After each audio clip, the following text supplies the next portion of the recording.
When Triple H announced this year's WWE Draft several weeks ago, he said that it would shake WWE to its core. Really built it up, used a lot of very big words to make this feel like this was going to be a draft like no other, a draft like nothing we had ever seen before. And they introduced a new World Heavyweight Championship for Monday Night Raw because they don't want to take the other two belts off Roman Reigns, so we have to have a new championship. So they introduced this new title, and there's nothing earth-shattering about this. It's not as if we haven't seen that before, where they've introduced new titles in this company. But they've built it up like this was some kind of groundbreaking thing. And as far as the draft picks are concerned, the way that I would describe it, now that the draft is over, now that we have had 2 nights of the WWE Draft, it was the equivalent of rearranging the living room furniture.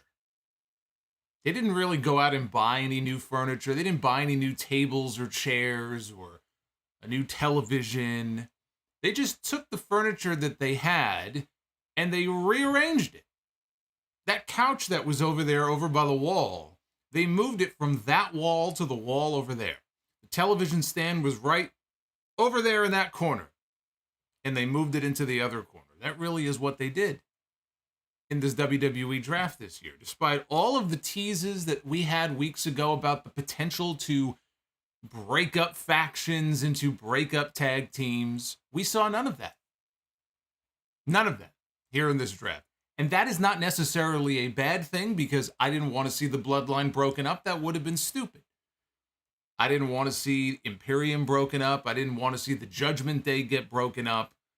But the problem is when you build all of these things up like this and you tease people and you say, oh, the draft this could really just completely blow everything up, and we might see tag teams shattered and factions split in half and fucking announcers may get drafted to different shows, right? They said everybody is eligible in the draft this year, and then basically nothing happens.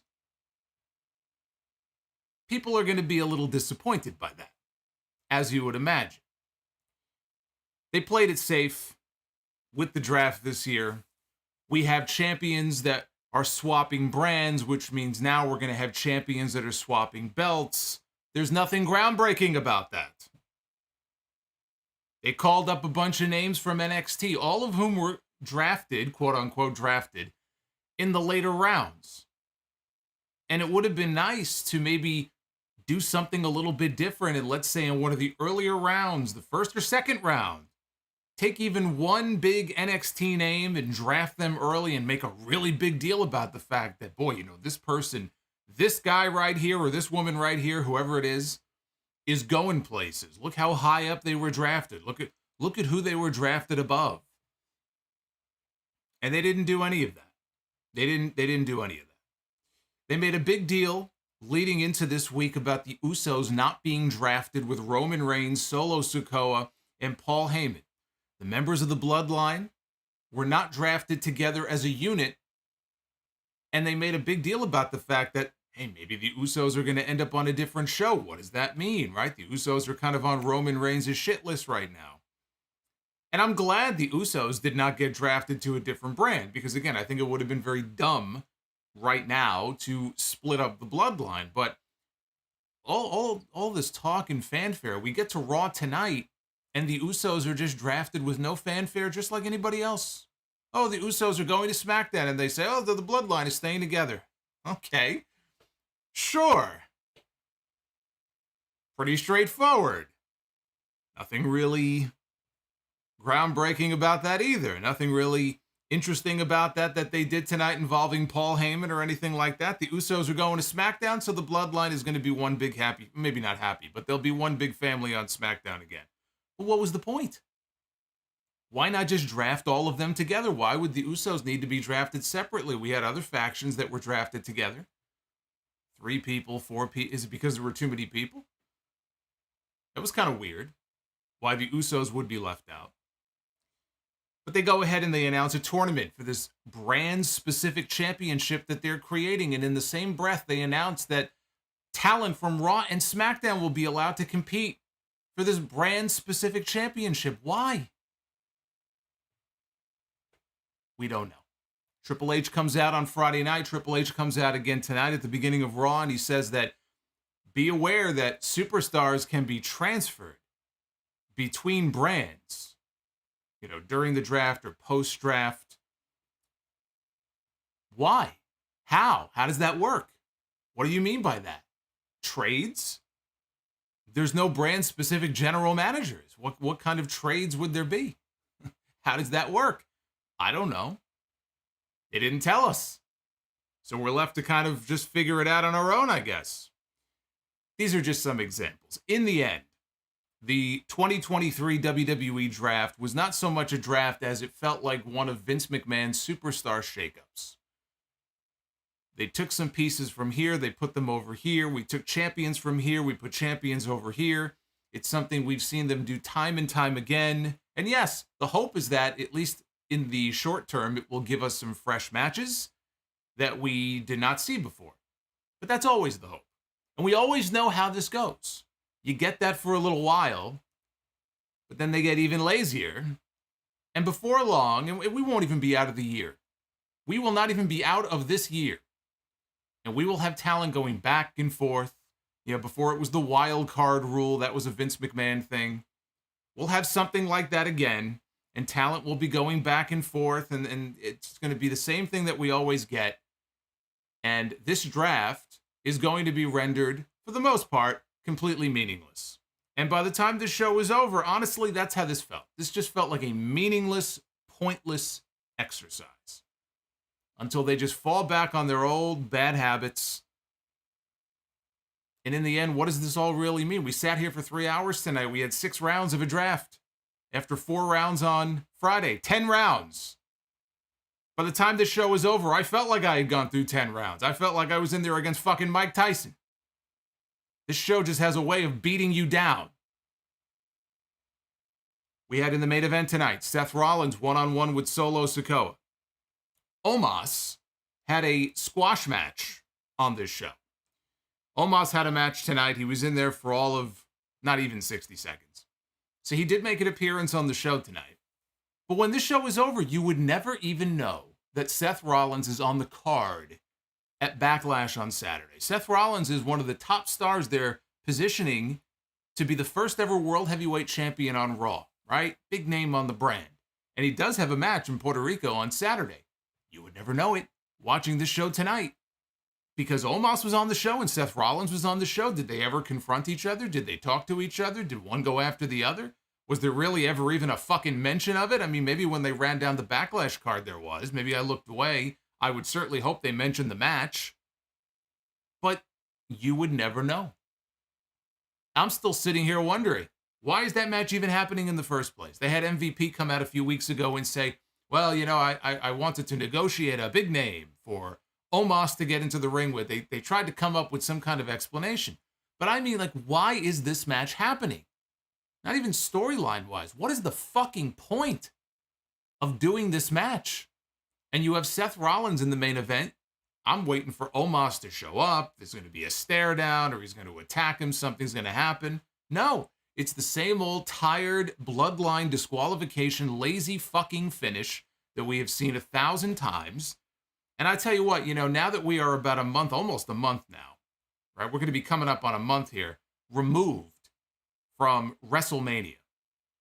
It is increasingly feeling to me, when the NWO hit a certain point in WCW, where it felt like it had peaked, and then it was kind of all downhill from there. It was a slow decline, but it was a decline nonetheless. You felt like, man, this story feels like it's peaked, but they just kept it going and going and going, because it was their top storyline in WCW. Eric Bischoff just didn't know what the fuck to do with it or how to end it. So it just went on and on and on. And of course, with the NWO, you always had the constant interference and the disqualification finishes. And I mean, how many weeks of that did we get on Nitro? And I'm starting to get a little bit of that here with the Bloodline. I still like the Bloodline story. And I am hopeful that the payoff when Roman drops the belts, or when shit goes sideways with Roman and Solo, or Jey Uso stands up for himself, there's a lot of storyline potential left. A lot of gas left in the tank yet with some of these characters in the Bloodline story, but yet I'm starting to get that feeling.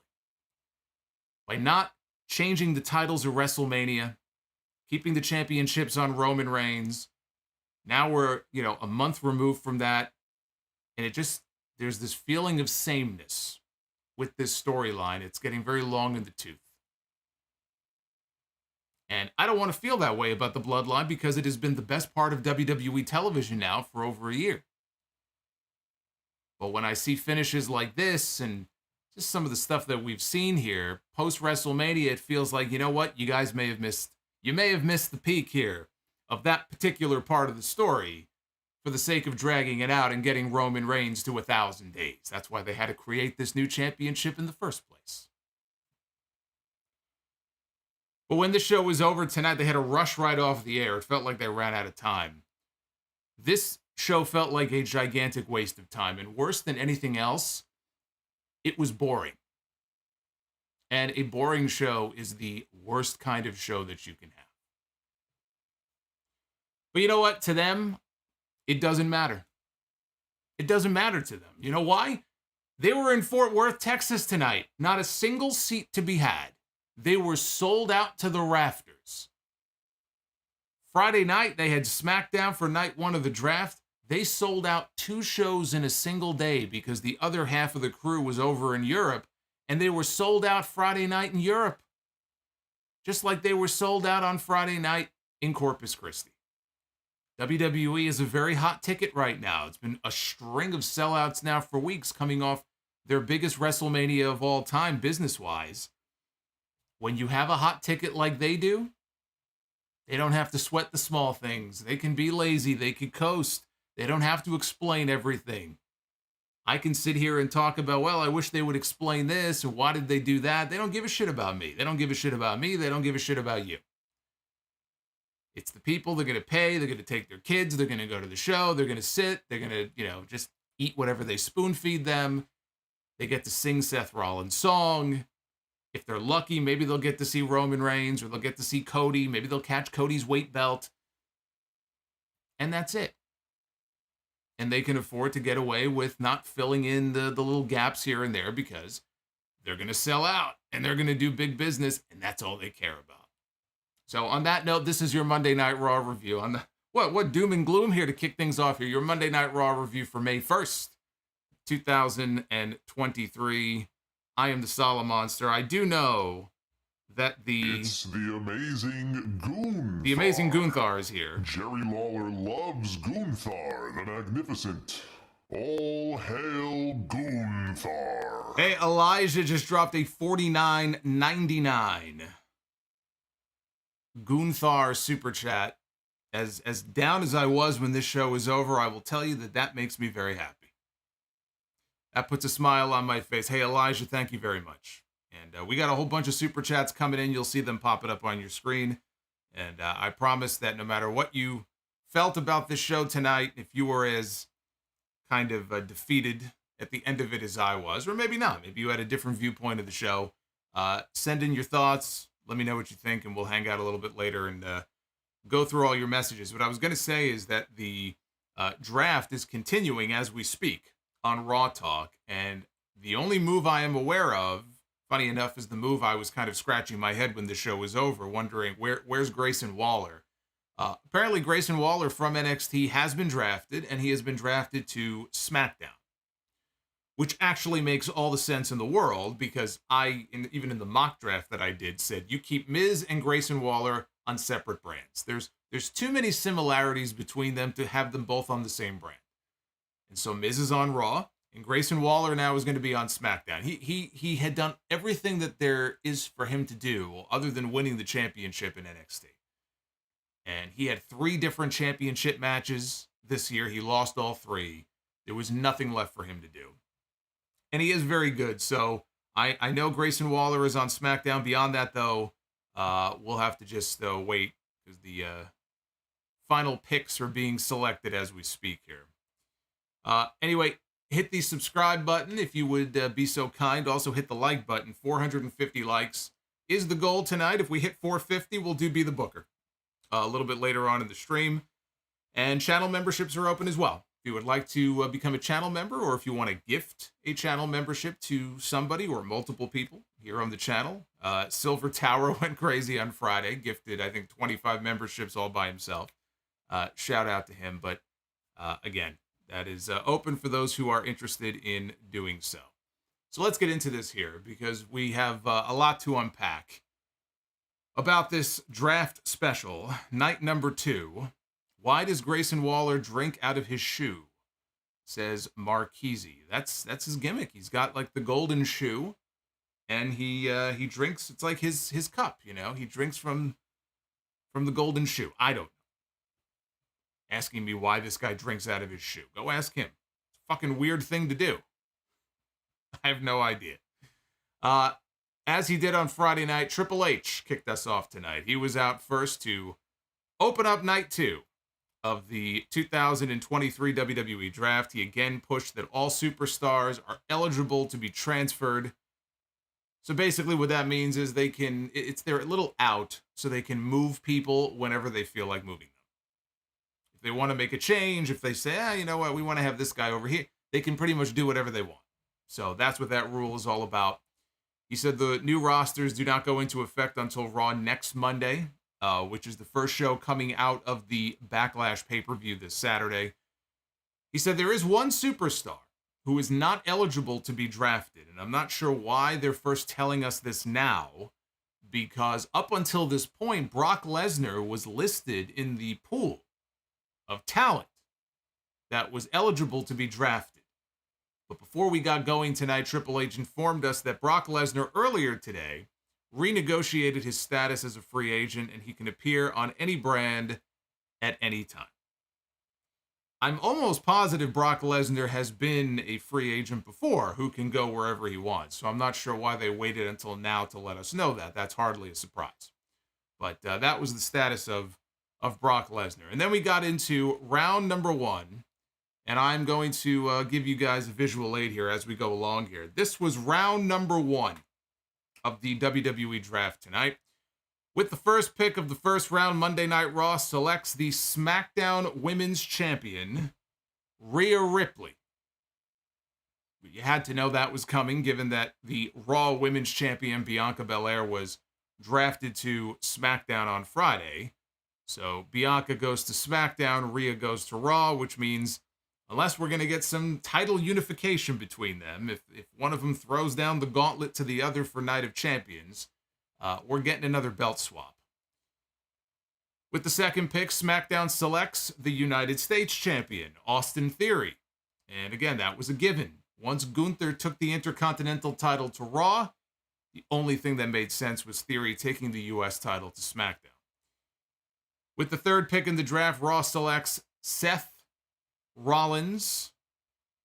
Becky Lynch went to Raw. Where else was Seth Rollins going to go but Monday Night Raw? You had to know that was going to happen. Plus, again, Rollins' name, he's at the top of the list right now of guys who are likely going to end up with that new World Heavyweight Championship. And with the fourth and final pick of round number 1, SmackDown selects the Queen, Charlotte Flair. And that is the right move.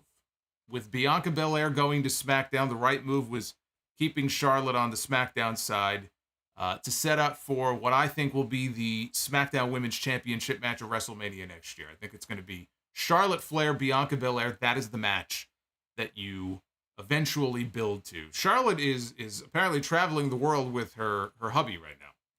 So we don't know when Charlotte is going to be back. I mean, Charlotte went away after Backlash last year. She was gone for about 7 or 8 months. I don't know that she'll be gone that long this time. But if she takes off, JM, my God. JM saw that I was having an awful night with Monday Night Raw, and he said, well, let's just make it worse. Hey, JM, thank you for the $25 Brie mode. Brie mode, it's actually quite appropriate, I think, that Brie mode gets activated tonight.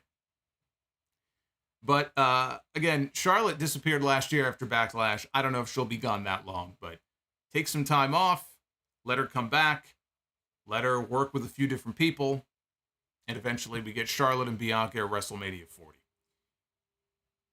Triple H then introduced Paul Heyman, who came out, and he showed Paul Heyman the new world heavyweight title that was on the podium on stage. He wanted him to admire it. And Heyman had a big smile on his face, congratulated Triple H, and said that it looked beautiful. It was like Triple H's new child. It's the boy he never had. He's got 3 girls, so Triple H went and he created himself a boy in the form of Big Gold, which, of course, Triple H was a big fan of Big Gold. That's why he held Big Gold back in the day. So he looked like a proud papa out there as Paul Heyman then made his way down to the ring to address the universe. Heyman brought up the Usos losing in their tag team championship match on Friday to Kevin Owens and Sami Zayn. He said that he would address them in private. He said Roman Reigns would address everything, including that hunk of beautiful gold at the podium. He said, wouldn't that title look relevant around the waist of your tribal chief? Roman Reigns, he's got 1 title, he's got 2 titles. Wouldn't Roman look so much better if he had 3 titles? And everybody booed. It's nightmare fuel. Let's put another belt on Roman. Heyman and Reigns, or Heyman said Reigns, cannot compete for the championship because it's a Raw title and Roman is on SmackDown. What he did not say, however, is that another member of the Bloodline can't potentially get into that tournament and win and then sacrifice the championship and hand it to Roman Reigns. He never said that. Nobody said Roman had to get his hands dirty. He's got an entire Bloodline that could do that for him. So I will leave, like cracking the door open a little bit. I'll leave open the possibility that Roman Reigns could still end up with the Big Gold Junior belt. He said the worst thing about it is that all of the children in the locker room are running around talking about Roman Reigns when they should know better. And Heyman used the word freaking several times as he was bad-mouthing the people he thinks should know better. Freaking jokes, freaking clowns. That brought out Seth freaking Rollins, who came down to the ring. I think he looked like he was wearing his wife's lingerie.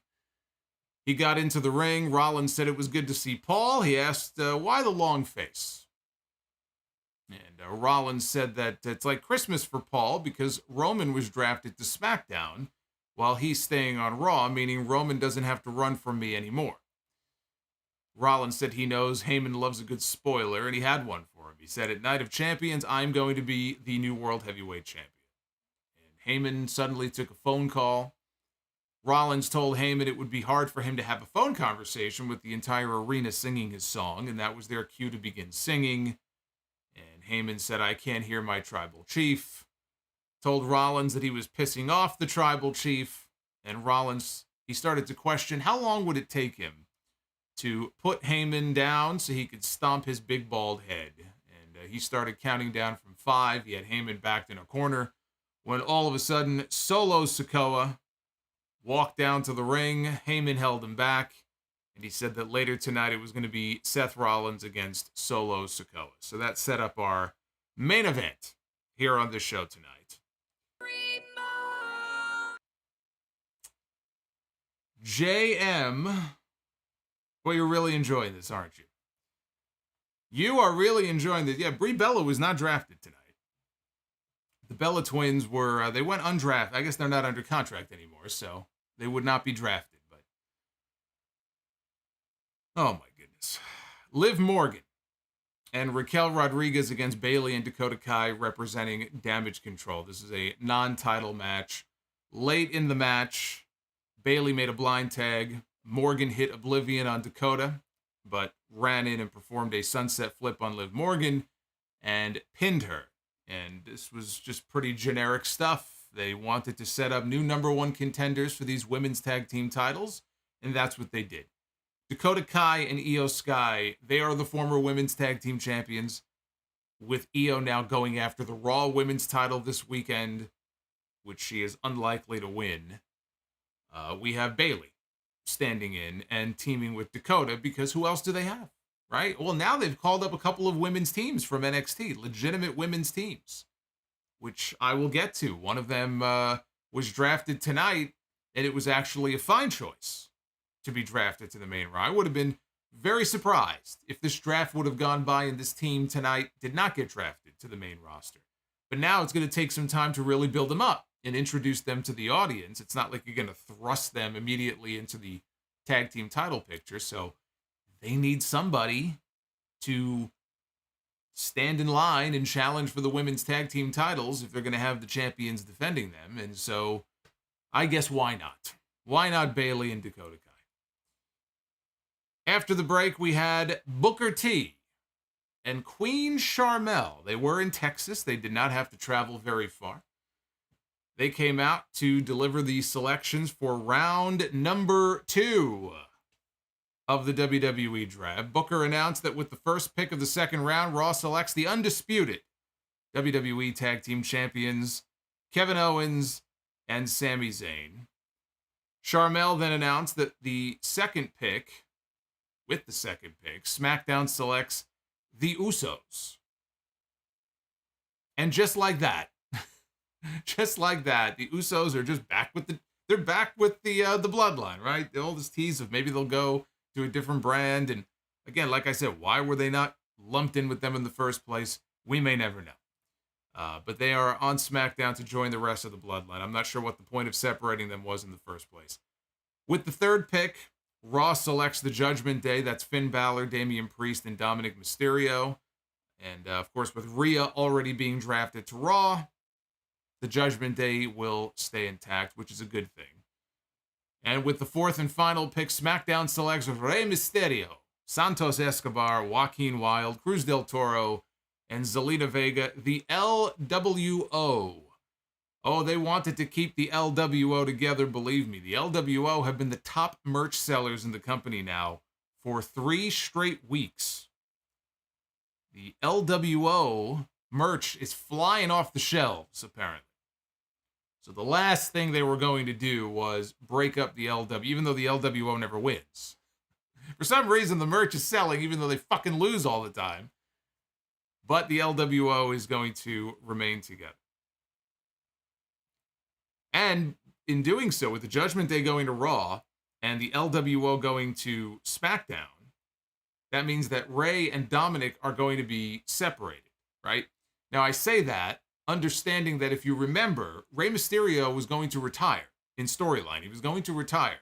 Triple H talked him out of retirement and said, look, I got a proposal for you. And that's when Rey ended up on SmackDown because he wanted to get away from his son. Well, Dominic said, well, I'm just going to follow him there. And so Dominic just followed Rey to SmackDown and he continued to torment his father. So why am I supposed to believe that all of a sudden Rey and Dominic are going to be separated? It won't be very long, believe me, before they're back together again, feuding, interacting with each other. I don't fucking trust these people. So, like the first round, they played it safe. I mean, they played it safe. No big surprises here in the second round. It'll be good, though, once we get past Backlash, to keep the Usos and Owens and Zayn apart from each other, because they have been working together now and working matches together for so many months. And I enjoyed a lot of the stuff that they did, but I think we definitely need some separation between the two groups. And look, when they have pay-per-views, if they want to have a backstage segment with Sami Zayn and Jey Uso, they can still do that on the pay-per-views. But as far as the week-to-week, I think it's a good thing to get Zayn and Owens and the Usos away from each other for a while. We had Braun Strowman and Ricochet taking on Chad Gable and Otis of Alpha Academy. Ricochet shined for a little while before Chad Gable gave him a chaos theory. And then the two big men tagged into the match. Strowman got the better of it. He dropped Otis with a crossbody, gave him a body slam. Ricochet hit a senton off of Strowman's shoulders for the pinfall on Otis. Not much to it. Pretty much a quick hit. Barely went 2.5 minutes. And that was really the story about a lot of matches on the show tonight. Not all of them, but a good number of them. It was just in and out. Like Friday, it was all about the draft. It wasn't about so much the in-ring tonight. It was about theoretically, it should have been about 2 things. Selling Backlash, which is already sold out in San Juan, but selling the Backlash pay-per-view coming up on Saturday, and the draft. So the show is dominated by draft stuff. And as far as Backlash is concerned, as far as Cody and Brock, that's one of the key matches on the show. Bad Bunny was not there tonight, but they were heavily pushing Bad Bunny and Damian Priest. On those they did a decent job. But on the whole, even the hype for Backlash, honestly, was very lacking tonight. I mean, did they really do anything exciting or to get you any more excited than you already were? Because on paper, the Backlash card looks very strong. But I can't say they did anything on the show tonight to get me to go, oh, fuck, man, I can't wait. Now I can't wait to see Backlash this Saturday. I mean, fuck, they felt like they forgot about some of the matches on the show. Shawn Michaels and Adam Pearce, they were the guest presenters out next to make the announcements for round number 3 of the draft. But before they could do so, they were interrupted by the Beast, the Cowboy, the Underbrocker, back in his black hat and his black coat. Brock Lesnar walked down to the ring. He walked right by them on his way to the ring. Adam Pearce tried to explain to him that they were in the middle of the draft, and then Brock just stared at him. And Adam Pearce said, okay. And he let Brock go on down to the ring. Brock got inside. He asked Fort Worth how it feels to be looking at the only real cowboy in the state.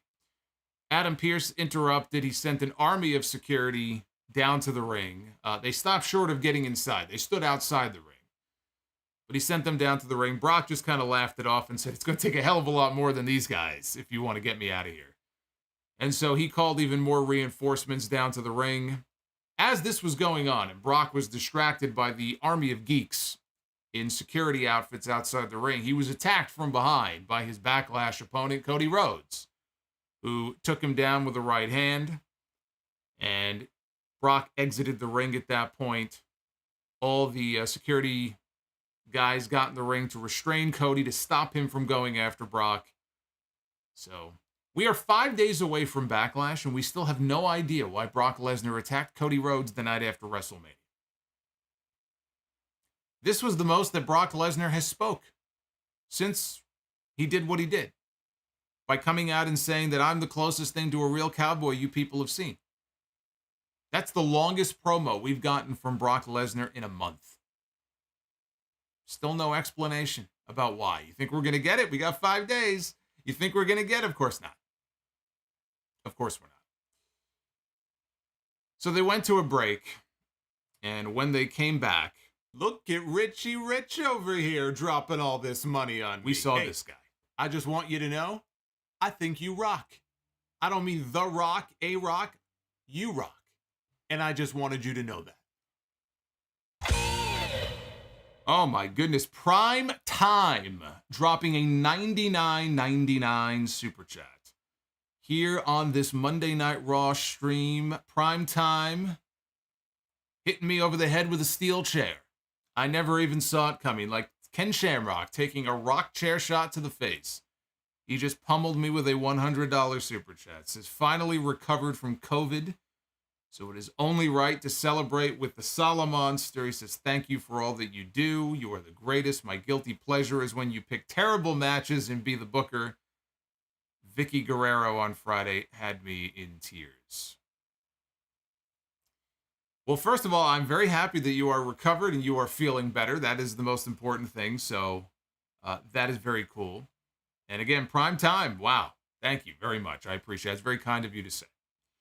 And I only hope that we hit our goal tonight so we can be the booker. We are getting very close. We are less than 100 away. So for Prime Time, who contributed tonight, who just got over COVID, he's a big be the booker guy. Let's get to 450 for him. But Prime Time, thank you very much.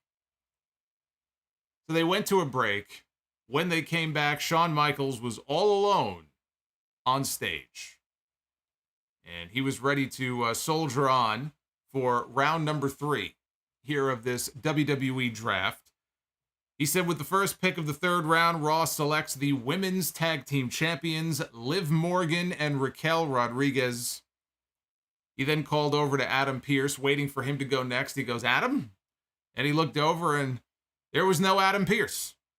And so he decided to make the announcement himself. He said with the 2nd pick, SmackDown selects the Empress of Tomorrow, Asuka now will be on SmackDown. Asuka is following Bianca Belair to SmackDown. With the third pick in the draft, Raw selects Kofi Kingston and Xavier Woods from the New Day, so there was no mention of Big E. Again, if Big E was secretly cleared, this would have been the time for him to make a surprise return, show up on Raw, the New Day back together. They didn't do that, and so Big E, his future still very much in question. But Xavier and Kofi are going to Monday Night Raw. And with the fourth pick of the third round of the draft, SmackDown selects Ridge Holland, Butch, and Sheamus, the Brawling Brutes. That sucks. That sucks. Because that means they drafted Sheamus away from Gunther, which means they drafted Sheamus away from the Intercontinental title. They actually drafted Sheamus away from Drew McIntyre as well, because Drew went to Raw on Friday. So Sheamus is staying put on SmackDown, and he cannot challenge for the Intercontinental Championship because the Intercontinental title is now on Monday Night Raw. If he wants to challenge for anything, he could challenge Roman Reigns and then he'll lose. But he can challenge Austin Theory for the United States Championship because he can go after the IC. The dream is dead for Sheamus. The one title that Sheamus wanted to win, the dream is now dead. At least until next year when we have another one of these meaningless drafts and they shake up the roster again, and then he'll end up back on the same brand, either with Gunther or with the Intercontinental title. Eventually he'll win. But for now, they're going to keep them apart, which, again, I think that sucks. So up next, we had Matt Riddle going one-on-one with Jimmy Uso. And Jey Uso immediately interfered behind the referee's back, so he got confronted outside the ring by Kevin Owens, because Owens and Zayn were out there with Riddle in his corner. Owens and Zayn, they did the Eddie Guerrero spot, don't tell Chavo. You never know what might offend Chavo Guerrero, but then, of course, he'll turn around and claim that I wasn't really offended. I'm just being a heel. Fucking right. Sure. So they did the Eddie Guerrero spot on Jey. Owens fell down, and he acted like he was hurt. Now, the referee's back is still turned. Meanwhile, Sami Zayn grabbed a steel chair, and he smashed the announce table with it to make a sound. Then he launched the chair over to Jey. Jey caught the chair, and then Owens, or rather Zayn, calls for the referee's attention. And the referee turns around, and he sees Jey Uso standing there holding the steel chair. And the referee ejects Jey from ringside. Late in the match, Jimmy untied one of the top turnbuckle pads. Sami jumped up on the apron to complain. And with the referee distracted, Owens drove Jimmy's head into the exposed steel. Riddle then caught him with a knee strike, hit the floating bro, and got the pin on Jimmy Uso. Half this match happened during the commercial break, and most of the other half of this match was ejections and outside interference. Riveting stuff here in this match. Shout out to my boy, Revan VGC, who just gifted 5 channel memberships to 5 very lucky people in the live chat. So, Revan, thank you very much. Solo Sikoa was backstage, wrapping his thumb while Paul Heyman pumped him up, talking about how much faith Roman Reigns has in him. Jey Uso entered. He asked, "Why was my brother?" He's referring to Solo. There's so many brothers. I have to specifically identify which brother he's talking about. He was talking about Solo. "Why was my brother not out there for Jimmy's match?" And Heyman said that Solo was focused on the assignment that the Tribal Chief gave him. He's getting ready for his match with Seth Rollins later in the show. Heyman said that he and Solo would give Jey the room. We'll leave. We'll leave you in this room alone. And he told Jey that the Tribal Chief loves you. No, he doesn't. Then it was time for the next round of the draft, and we had Eric Bischoff, the former Raw general manager, actually still the best Raw general manager, Eric Bischoff, out to make the announcements along with Rob Van Dam. He was back again. He was on SmackDown on Friday night. He was back here again to do some presenting here. For round number 4 of the WWE Draft, Bischoff said with the first pick of round number 4, Monday Night Raw selects WWE Hall of Famer Trish Stratus. I'm not sure why she even needed to be in the draft. I mean, she is as part-time can be. She's literally only back to work a program with Becky Lynch, and then she'll be gone. She's not on the television week to week. She wasn't there tonight. It makes sense for her to go to Raw because that's where Becky is, right? So they're going to have a match. They have to be on the same brand. But I'm not sure why, Trish even needed to be part of the pool of eligible talent. I mean, she's somebody, she's a Hall of Famer, part-time. You would think she would fall under the criteria of somebody who would just be able to go wherever she wants to go. Apparently not. Again, they make up the rules. RVD said that with the second pick, SmackDown selects Karrion Kross. And he meant Karrion Kross and Scarlett. He forgot to mention Scarlett. As the announcers were talking and they were showing the graphic, you could hear him in the background go, oh, and Scarlett. So it is Karrion Kross and Scarlett. They did not split them up. That is a baffling pick. That is a baffling pick because they just started a program on SmackDown with Shinsuke Nakamura and Karrion Kross. Nakamura was already drafted to Monday Night Raw, and so they've now gone and drafted Kross to SmackDown. Which means that they're either giving up on the entire storyline already, or more likely, I would have to think, we're going to get a one-off on SmackDown this Friday, and that's going to be the end of it. So, so much for Karrion Kross against Shinsuke Nakamura, and any hope that perhaps this will be the one for Karrion Kross that really gets him off the ground. Doesn't look like that's going to happen. With the third pick, Eric Bischoff said that Monday Night Raw, this was great. This was great. Bischoff says that Monday Night Raw selects the Queen of Spades, Shayna Baszler, and Ronda Rousey. I think Shayna needs to start wearing a blazer now when she comes out to the ring. No more fight gear. She's got to come out wearing like a blue blazer. That's going to be her new gimmick. It is quite the fall. You look at this graphic here, right? Look at this. Round 4, and not even at the top of the list, is Ronda Rousey. And what a fall from grace it has been for Ronda Rousey, who came in, all this fanfare. She was this big attraction from the fight world. And now here she is being drafted in the late rounds as part of a tag team. It is quite the fall from where she was when she started in WWE. And with the fourth pick of the fourth round, SmackDown selects L.A. Knight. He's staying on SmackDown. I think that is a huge mistake. I think that is a very big mistake keeping him on SmackDown. He should have been in the World Heavyweight title mix on Raw. He could have been in the tournament. I mean, he's not going to be the first man to win the championship, but he should have been in that mix on Monday Night Raw. Because again, there's no hope. If you're on SmackDown, where Roman Reigns, it's the Roman Reigns show, you have no hope of beating Roman Reigns and winning the championship. It's not going to happen. And LA Knight is a heel anyway. I mean, he doesn't get cheered. He gets cheered like a babyface, but they still have him positioned as a heel.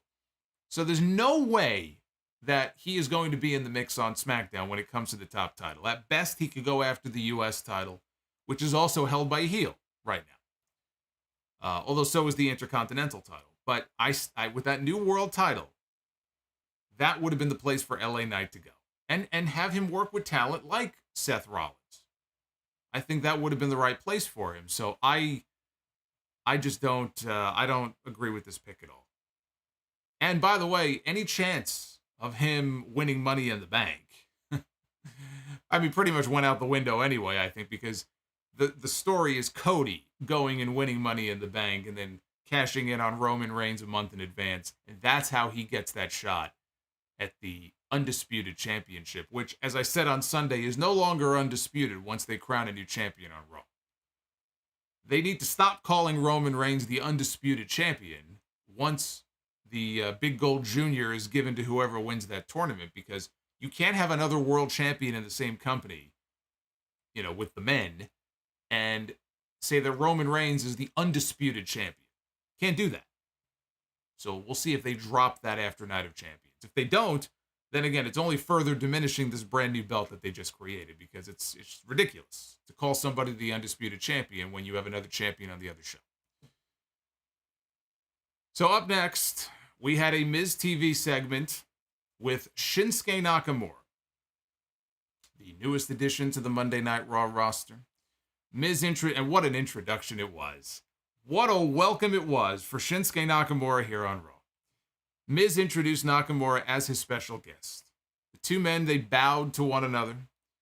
Miz danced along to Nakamura's theme song, and he welcomed him to Raw. They both took a seat, and Miz ran through some of his accomplishments and said that now he has a chance to become the WWE World Heavyweight Champion.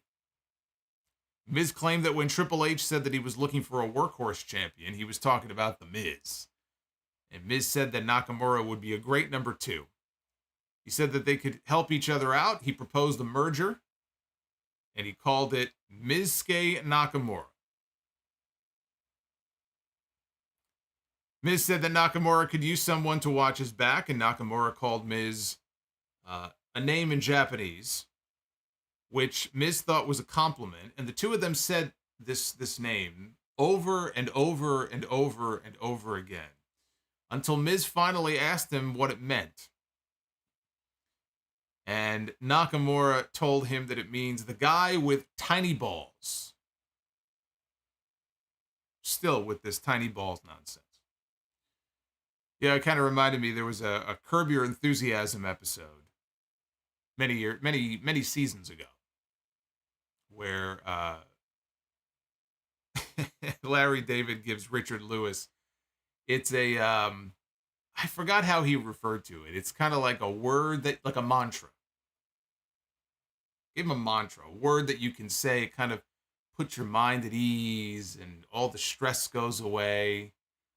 And then one day Richard Lewis comes knocking on his door when he finds out what this mantra means. I think the mantra meant fuck me. I think he finally realized what it meant. He goes, fuck me, fuck you. Oh, shout out to Richard Lewis. I saw he posted a video on Twitter the other day. He's got Parkinson's disease. It's very sad. He says it's under control. Apparently he's known about it for a little while. He's doing okay, but I was very sad to hear that.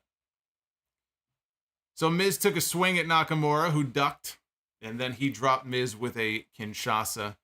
This was a fucking lame way to introduce Shinsuke Nakamura to Monday Night Raw. I don't know what else to say about it. Almost 2 hours now into this show. Actually, was it almost, maybe it was 3 hours. I think I kind of lost track of time watching this show. It might have been almost 3 hours into this show. We had an Omos squash against Anthony Alanis, who has worked a lot of NXT shows going back a few years, and a lot of AEW shows, AEW Dark, as Adrian Alanis. So here on Raw tonight, he was Anthony Alanis. Alanis punched Omos, who shrugged it off, and he gave him a snake eyes and a big boot. Omos hit a tree slam, and he pinned him in less than a minute. So, back to dark with you. That was the end of Mr. Alanis. Again, you would never know that this man is in a feature match at Backlash coming up on Sunday or Saturday. Is it Saturday? It's Saturday. I don't know what day of the week it is. I think today's Monday, right? Tomorrow's Tuesday? Saturday, right. Okay, I'm losing my mind. So he's wrestling Seth Rollins, I think, maybe, possibly, at Backlash. You would never know. So then it was time for round 5 of the WWE Draft. See, this was the point in the show where I was throwing the white towel. Or I was waiting for someone to throw the towel in for me. So here we are now in round number 5. And we had Molly Holly as the guest presenter for Raw. We had the Road Doggy Dog. He was back. He was on SmackDown on Friday. He was back again here tonight on Raw to announce the picks for SmackDown. And so here are the picks for round number 5.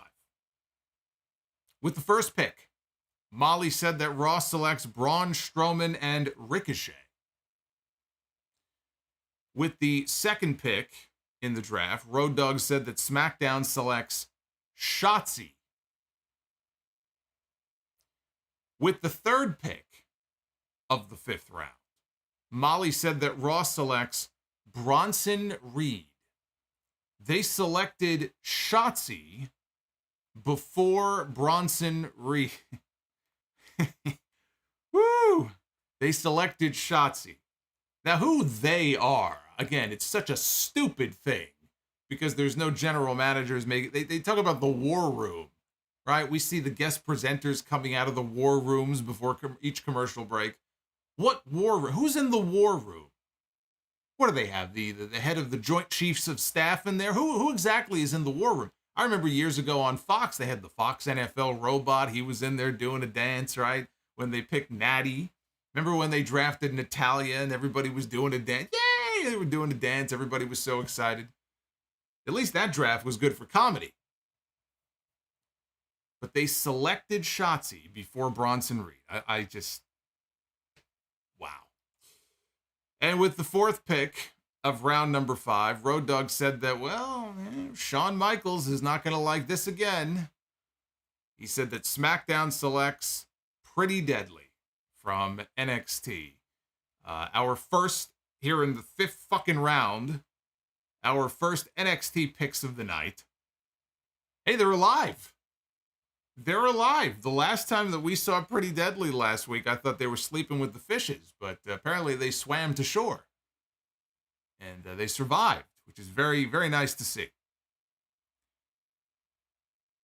So anyway, that's a great pick. Pretty Deadly, more than ready for the main roster. Supposedly, when they brought them up weeks and weeks ago for some main roster loops, they got high marks. They're a very good tag team. They're very entertaining. I mean, some of the comedy shit they were doing in NXT, I wasn't a fan of, but that's just the way that they booked them. There was an NXT show. I don't remember if it was Stand and Deliver or it was one of these shows. Not Stand and Deliver. Was it Stand and Deliver? It was either that or it was Vengeance Day. They had them as... they were like the hosts, and they were so fucking annoying. But I like those guys. And they can use more tag teams on the main roster. Well, now they got a team on the main roster. And they didn't break up any of the existing teams. So all those teams, the Usos, Alpha Academy, Viking Raiders, Street Profits, Strowman and Ricochet, they kept them all together. New Day. Now you add Pretty Deadly, and all of a sudden you're starting to beef up the tag team division a little bit, which is good. Owens and Zayn, obviously.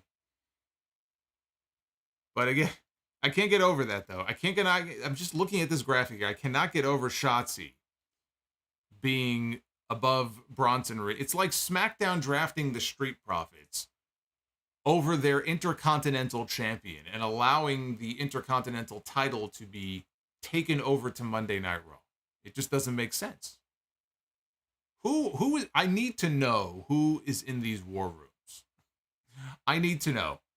Somebody in the chat said something about Alf. Maybe Alf was in the war room making these fucking picks. I don't know. Trying to make sense of some of these moves, though, your brain would explode. So all 4 members of the Judgment Day were out to the ring for a promo. Priest told the fans to rise for the Judgment Day, and he introduced Rhea Ripley as the first pick of tonight's first round. Ripley asked if there was ever any doubt about who would be drafted number 1, and she said the Judgment Day runs Raw. She said that Zelina Vega would regret everything that she has done to her when she pretzels her at Backlash, and reminds everybody why she is the most dominant champion in WWE. So dominant that she has yet to defend her championship. Balor took his turn on the microphone. He was talking about what Damian Priest would do to Bad Bunny. He's going to skin the bunny. That's what he's going to do. Damian Priest is going to skin the bunny on Saturday. That's right. Mickey Mouse was in the war room.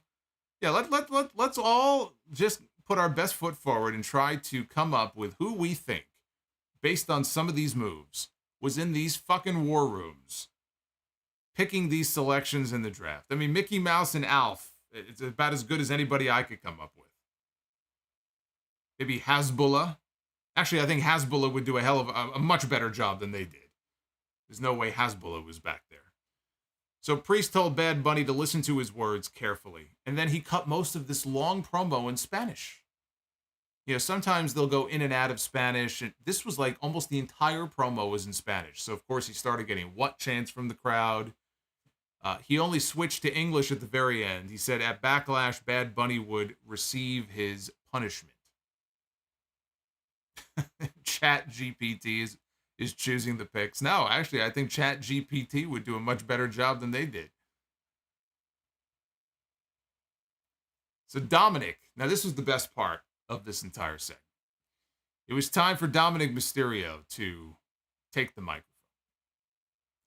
And when I tell you that this kid got heat, I don't really think that I can put it into adequate words without you hearing it for yourself. The heat that he was getting here in this segment, it kind of reminded me of when Elias and Kevin Owens were in the ring in Seattle, and Elias made the crack about them not having an NBA team anymore. And my God, I mean, that was like 5 or 6 minutes of sustained heat. So this wasn't quite at that level, but it kind of reminded me of that a little bit. These people hated this kid's guts. And look, I don't trust this company. So I hate to even sit here and suggest that there was piped in crowd noise, because there's piped in crowd noise on every single one of these television shows. But you could actually see the people in the audience standing up and screaming and speaking and shouting every time Dominic lifted the microphone to his mouth to try to say something. So I would like to think that there was nothing piped in. This was all legitimate heat that he was getting here. The kid's a heat magnet. There are wrestlers who will go their entire career and will never get half the level of heat that Dominic got here in this segment. They would kill to get heat the way that he did. So every time he tried to speak, the fans would shout him down. He eventually said he can't wait until Mommy and Damian Priest dominate at Backlash. Zelina Vega, Rey Mysterio, and Santos Escobar came out. Rey had a microphone. He said that they weren't running from the Judgment Day. They got drafted over to SmackDown. Rey said he was happy that he would be away from Dominic and said that he was looking forward to Zelina beating Rhea and Bad Bunny taking out Damian Priest. So this all led to a 6-person tag. It was Rey, Escobar, and Zelina against Priest, Dominic, and Rhea. Dominic was going to start out with his deadbeat dad, but then he tagged out to Rhea Ripley. Rhea got in, she shoved Rey, and Zelina tagged in. She caught Rhea with a couple of spots before Priest tagged in himself, as did Escobar. Ripley, a little bit later on, Rhea Ripley was about to press slam Rey over her head, and actually was pressing him over her head. Was going to toss him out of the ring when Zelina broke it up. Damian Priest tagged in. He charged Rey, who moved, which caused Priest to post himself shoulder first in the corner. Rey went for the 619. Dominic, though, tripped him while Balor distracted the referee. Escobar took out Dominic with a suicide dive. Priest hoisted up Rey for the Razor's Edge, and Rey was able to slip out. He set up for a 619. Rey went for the move. Balor, though, put his body in front of Priest to protect him. Took the bullet for him, so he took the 619 instead. Priest then followed that with the South of Heaven chokeslam on Rey, and he pinned Rey Mysterio. Damian Priest is the one who is going to San Juan this weekend to wrestle Bad Bunny in a San Juan street fight, right? That may well headline the show. It's either that or Cody and Brock. I'm not so sure Cody and Brock is going on last. I think that in that building with Bad Bunny in the match, that match may well close out the show. But whether it does or it doesn't, that is one of the main events on Saturday. You cannot beat Damian Priest in this match, right? I mean, nobody honestly expected Damian Priest to take the L, I hope, here in this match. So, of course, he was going to win. But it's too bad that Escobar loses so much. I mean, I don't know. Has he ever won a match on the main roster? I think he won one singles match against Kofi Kingston many, many months ago. Vaguely. I might be right about that. The man does not win singles matches, tag team matches. I guess the one good thing is he wasn't the one to take the losing fall. They actually had Rey take the losing fall here in this match. So Cody Rhodes was leaving. He was exiting the building. He had his luggage with him, and he got stopped out in the parking lot by Kathy Kelly. And Cody said that Brock has free agent status, and so he can bounce around and go where he wants. He said Brock, he gets what he wants. He said Brock doesn't even have to win on Saturday. This isn't about Brock trying to beat Cody. Cody says, I have to beat Brock. He says, I have to win. He said, otherwise, the whole idea of finishing the story ceases to exist. And he goes to the back of the line. The story already ceased to exist the moment they drafted Roman Reigns and Cody Rhodes away from each other. As things currently stand, the story is over. Because the story is not about the World Heavyweight Championship. The story is about the WWE Championship. It's about the Undisputed title. And so at this exact moment, the story is already dead. But of course, that doesn't factor in the possibility of him winning Money in the Bank and going to SummerSlam, or winning the Royal Rumble and going to the main event of WrestleMania 40 against Roman Reigns. So he'll get there. As I said on Saturday, Cody should not even glance when he comes out. If it's sitting on a podium, he should not even look in the direction of the World Heavyweight title. He should not even give the impression that he is interested in it. Because the story is not with the World Heavyweight Championship, it's about the WWE title. And that story is continuing. The only question is, when are they going to pull the trigger on the rematch? If I'm Cody, I'm heading to the UK right now. I'm booking my flight and I'm getting to the UK early for Money in the Bank. Because that's where Cody gets his shot. Wins the briefcase, calls his shot, he gets Roman at SummerSlam. That is the way to go. Period. End of story. The sixth and final round of the sixth and final round of the WWE Draft. Saw JBL announcing the selections for Raw. Teddy Long was back as well. He was doing the selections for SmackDown. With the first pick of the final round, JBL said that Raw selects Chad Gable and Otis, the Alpha Academy, still together. With the second pick, Teddy Long said that SmackDown selects, and I quote, the Meat Mountain, Rick Boogs. I would not be calling another man the Meat Mountain, but apparently that's his nickname. Maybe they'll put that on a t-shirt. You know, if they put that on a t-shirt, that still wouldn't be as bad as that new Britt Baker t-shirt that AEW put out. That is, and I'm not even joking when I say this, that is maybe the worst wrestling t-shirt that I have ever seen in my entire life. That new Britt Baker t-shirt may be worse than the old APA always pounding ass t-shirt that came out many years ago. And I didn't think that was possible, but I think AEW managed to actually top it. With the third pick of the sixth round, JBL said that Raw selects from NXT the former NXT Women's Tag Team Champions Katana Chance and Caden Carter. A very deserving pick. The problem is they are challenging the reigning NXT Women's Tag Team Champions Alba Fire and Isla Dawn on NXT tomorrow night for those women's tag team titles.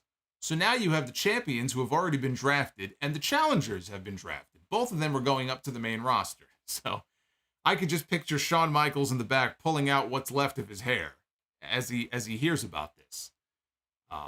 Maybe the logical thing to do would be to add a third team at the last minute tomorrow night, make it a triple threat and have that team win the belts. But I'm not even sure what other team they have. I mean, they had Toxic Attraction. They're not a team anymore. I mean, who else is there on the women's tag team side in NXT? I don't even think they have another women's team. Kiana James and Fallon Henley, they just broke up. Who else is there? Maybe they'll slap one together. That's about the only thing I could think of to try to solve that problem. I don't know what the hell they're going to do.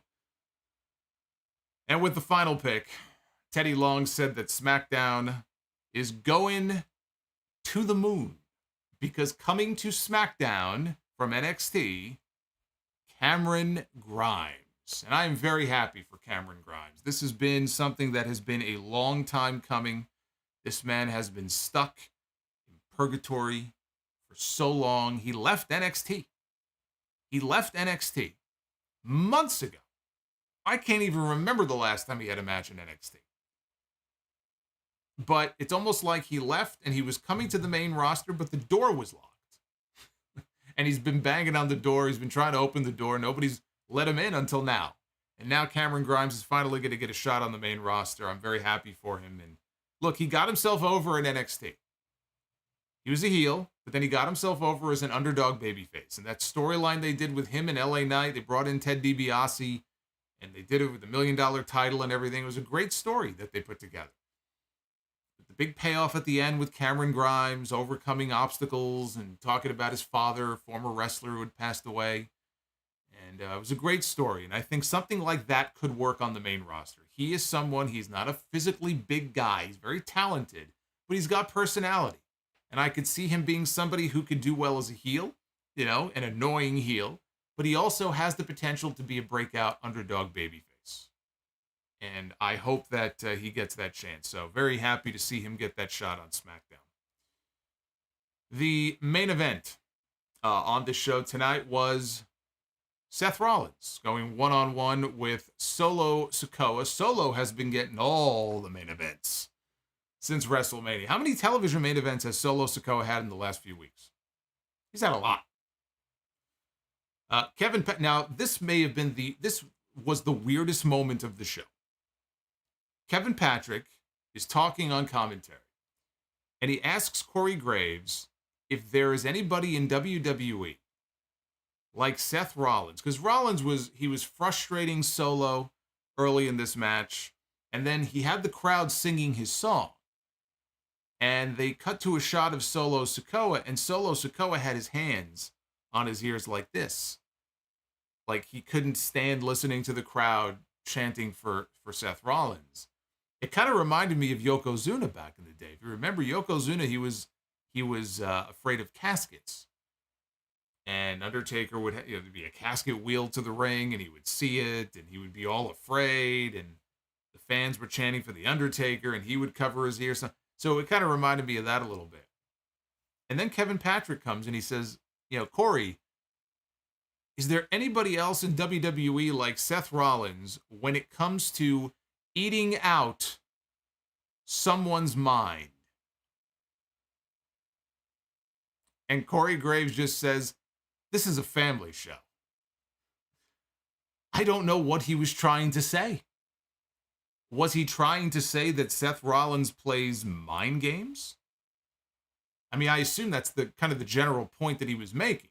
But then you would say, like, is there anybody else in WWE who plays mind games and gets into people's heads the way that Seth Rollins does? The way that he phrased, I mean, is there anybody like Seth Rollins who comes, when it comes to eating out someone's mind? I don't know what else you're supposed to think he's referring to there. What a bizarre fucking thing to say. I don't know where that came from. Late in the match, Solo Sikoa hit the spinning solo. Seth Rollins kicked out. And Rollins looked up at him, and he was basically talking shit and telling him to come on, bring it, bring it. So Solo gave him a second spinning solo, and then he mounted him, and he started pounding away at him. And, was he eating him out? I don't know. Let's ask Kevin Patrick. Sikoa went after Rollins outside the ring. Rollins, though, posted him, and Rollins followed with strikes. And then, of course, the Usos ran out to attack Seth for the disqualification, because, of course, they did. Clearly, they were running out of time because they sent Rollins, or rather they sent Owens, I should say, Zayn and Matt Riddle. They came sprinting down to the ring. I don't think they had music. They just came sprinting down to the ring to make the save. Everybody started brawling until the show just abruptly cut off. And that was the end of Monday Night Raw. No Omos. Like I said, you would never know. Omos is wrestling Seth Rollins. I figured, Rollins is in the main event. They must be saving something with the two of them for the end of the show, but nope, nothing. And just another lazy Bloodline finish to close out a fucking boring, totally missable episode of Monday Night Raw. So, with 2 nights of the draft in the books, And I know that there was the final picks, the supplemental picks are already done. I don't even know what they all are. I know Grayson Waller, but I'm gonna jump on one of the websites here in a second. I'll run through those as well. But after 2 nights of the draft on Friday and then tonight, here is the layout of the Raw and SmackDown rosters. We'll start with SmackDown. SmackDown has the Bloodline, which of course includes all the members of the Bloodline, and not just some of the members. That includes Roman Reigns and Paul Heyman and Solo Sikoa and the Usos. So they're all on SmackDown. Bianca Belair, Charlotte Flair, Edge, Bobby Lashley, Austin Theory with the U.S. title, all 3 members of the Brawling Brutes, Asuka, Rey Mysterio and the entire LWO, Karrion Kross and Scarlett, LA Knight, the Street Profits, the OC, which includes AJ Styles, Damage Control, all 3 members, Rick Boogs, the Meat Mountain, Shotzi, Pretty Deadly from NXT, Alba Fire and Isla Dawn from NXT, and Cameron Grimes from NXT. And I'll throw Grayson Waller in there as well because, again, he was drafted after Raw tonight. Monday Night Raw has Cody Rhodes, Seth Rollins, Becky Lynch, Trish Stratus, Rhea Ripley, and really all the members of the Judgment Day, including Finn Balor, Damian Priest, and Dominic Mysterio. Kevin Owens and Sami Zayn, all 3 members of Imperium, Matt Riddle, Drew McIntyre, The Miz, Ronda Rousey, and Shayna Baszler, Shinsuke Nakamura, Bronson Reed, Braun Strowman and Ricochet, Kofi Kingston and Xavier Woods, Liv Morgan and Raquel Rodriguez, Indy Hartwell, the NXT Women's Champion, Chelsea Green and Sonya Deville. By the way, we now know why Carmella disappeared and she's no longer tag team partners with Chelsea. She is pregnant, which is very cool. And congrats to her and Corey because she had a miscarriage last year, which is a very traumatic experience. And so she is now with child. I believe they are expecting in November. That is why she vanished. Alpha Academy, also on Raw. The Viking Raiders with Valhalla. Dexter Lumis, Candice LeRae, the Maximum Male Models, Natalya, Apollo Crews coming back to the main roster from NXT. Zoe Stark from NXT, JD McDonough from NXT, and the team of Caden Carter and Katana Chance. And then we have the undrafted free agents, which includes Brock Lesnar, who can pretty much go wherever the fuck he wants to go. Omos with MVP.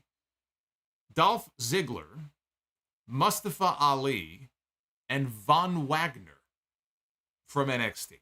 Somehow made it onto the list of undrafted free agents who can pretty much go wherever he wants to go.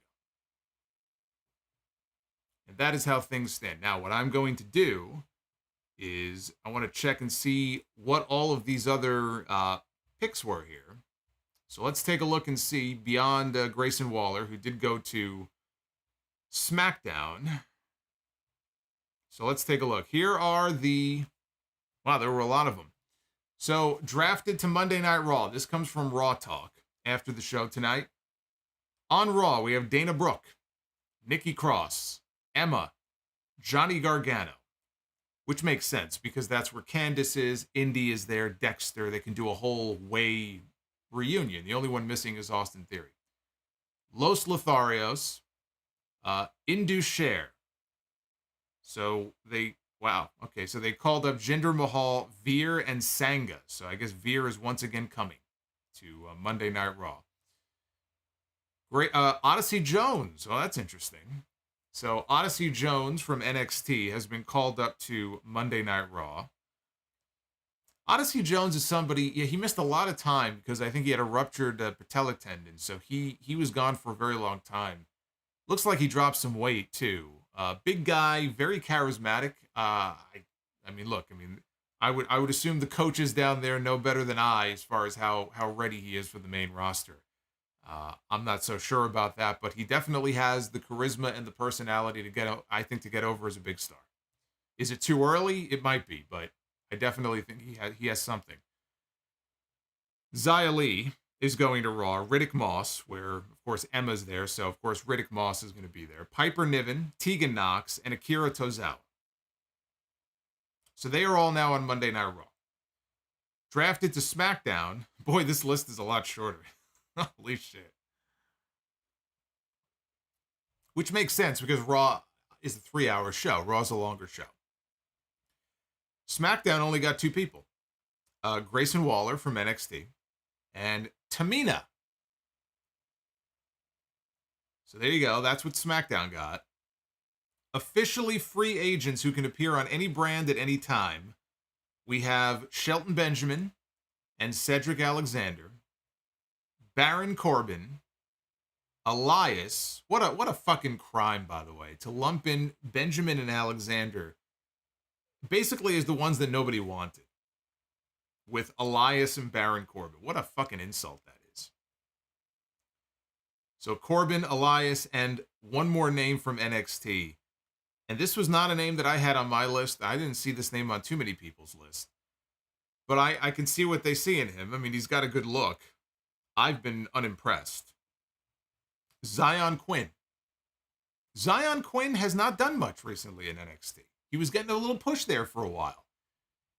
But I can't remember the last time I saw Zion Quinn doing anything of real note on NXT. So that, again, to me is kind of a suspect call up there. But I guess Zion Quinn is with Von Wagner in the free agent pool now to be on any show at any given time. So there you go. Those are the supplemental picks. Now let's see what else here. The free agents. Yeah, so that's the list of free agents. Yeah, I look at guys like Ziggler and Ali on there, and to me, they're on there for one reason. I mean, they're on there to do jobs. Whenever they need them on a particular show to do jobs, they'll call on Mustafa Ali and they'll call on Dolph Ziggler. Let them go in there and make the other guy look good. That's really all they're there for. That's what it feels like to me. But yeah, Gargano is injured. The shoulder injury he had a few months ago. He really wanted to make it back in time for the Royal Rumble. And he was in the Rumble, but he came back a little too soon. So that's the issue with Johnny. He's trying to avoid surgery. If he ends up having surgery on that shoulder, he's going to be gone for a long time. So I don't know when we're going to see him back. Solo is better at breaking down drafts than Mel Kiper. I wish I had a better draft to break down. But thank you.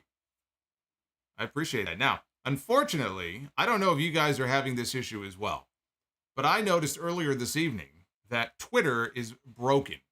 I don't know what the fuck Elon is doing, but this platform has gone to total shit. So now, I've had nothing but problems now, off and on for weeks. Now, all of a sudden, I cannot get Twitter to work on my desktop.